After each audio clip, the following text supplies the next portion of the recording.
Disney's California Adventure opened 20 years ago, and their star attraction was located in the back of the park, on Paradise Pier, California Screamin. This was a Disney coaster unlike anything the resort had ever seen. Not only did it feature the resort's first inversion, it also opened up as the sixth longest coaster in the world, sporting 6,072 feet of track. In 2018, Paradise Pier was overhauled and is now known as Pixar Pier, and California Screamin was renamed Incredicoaster. I wrote this for the first time in 2001, and I've ridden it every couple years since then, my latest ride coming in 2021, so I have a pretty good feel of it. Today, I'm going to look at the pros and cons of Incredicoaster.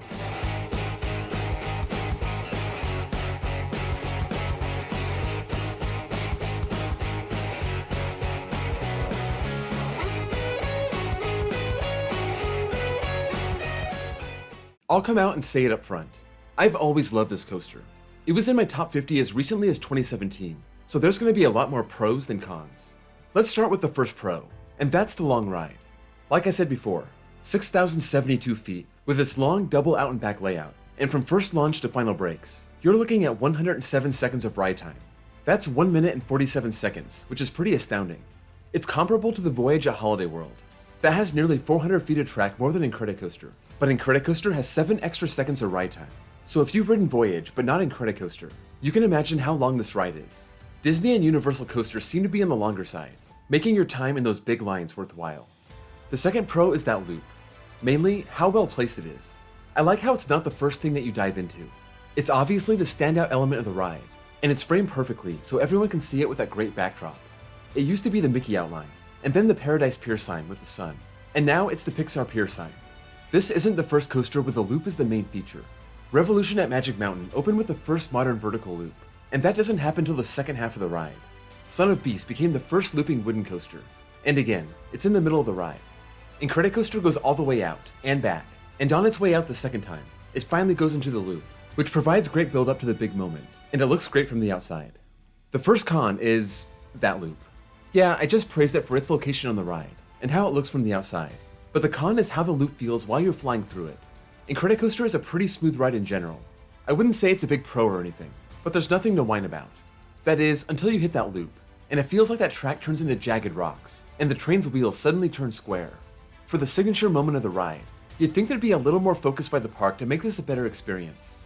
For a lot of kids, this will be their first inversion, and there's all that dramatic build up to it, and instead of being a fun experience, you just get jackhammered through it. It's not just a little rough, it's kinda jarring. 2021 was the first time this really bothered me, but it was the first time I've ridden it since 2018, so maybe it's getting worse over time. The third pro is the airtime in the launch. Is it a world-class airtime machine? Of course not.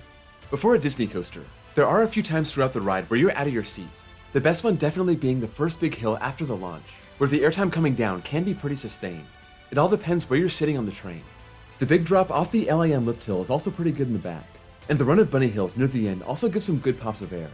I'm not used to getting airtime at Disneyland, so it's an added bonus. Same with the launch.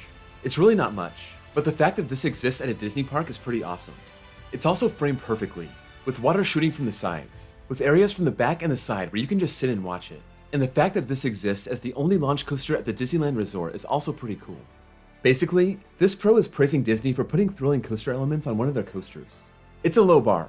I know that Rock and Roller Coaster exists over in Florida, but in California, this is all we got. The second con is the Meandering. I mentioned the Voyage covering more track in 7 fewer seconds. The Voyage is a relentless beast. Incredicoaster isn't supposed to be that extreme, so it's not going to rip through its course that fast. But there are some moments, especially on the far end of its double out and back layout, where the train is just meandering around. Also, the trim brakes don't help. It feels like some of the ride was meant to be for show only, and it wasn't designed to be fun. It extends the ride time, but it makes me wonder, is this all you could have done here? The fourth pro is the picturesque nature of the ride. It was originally built to look like an old wooden coaster on the boardwalk, while obviously being a modern, state-of-the-art coaster, at least for 2001 standards. This meant having a big, unnecessary support structure, and that's entirely for show. I mentioned the location of the launch and the loop to maximize the visibility, and when you look at the ride across from the lake, it doesn't get much prettier than that. Some coasters are naturally beautiful, but Disney and Intamin went the extra mile to make this look good. The fifth pro is the in-ride theming. It's hard to include a lot of theming on an outdoor coaster, but Disney did a great job with it.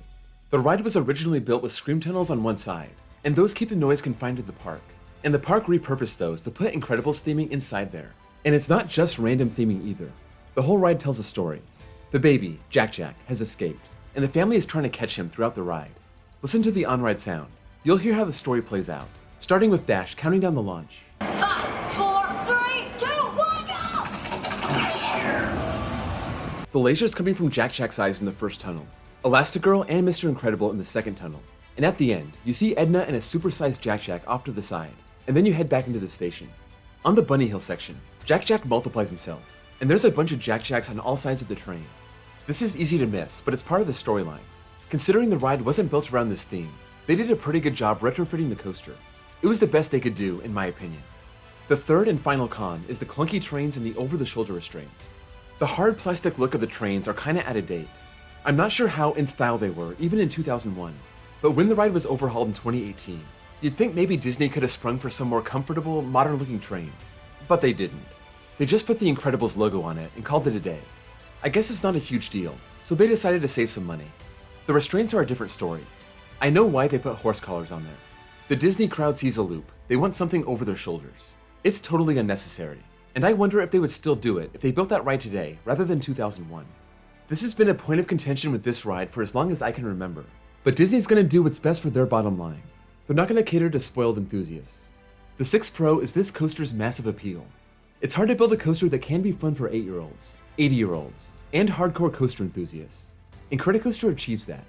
I don't think it'll be any enthusiast number 1, but the launch, airtime, and ride time gives this ride the fun factor, and that makes up for the lack of intensity. And when Sophie rode this for the first time, she immediately said this was her new number 1.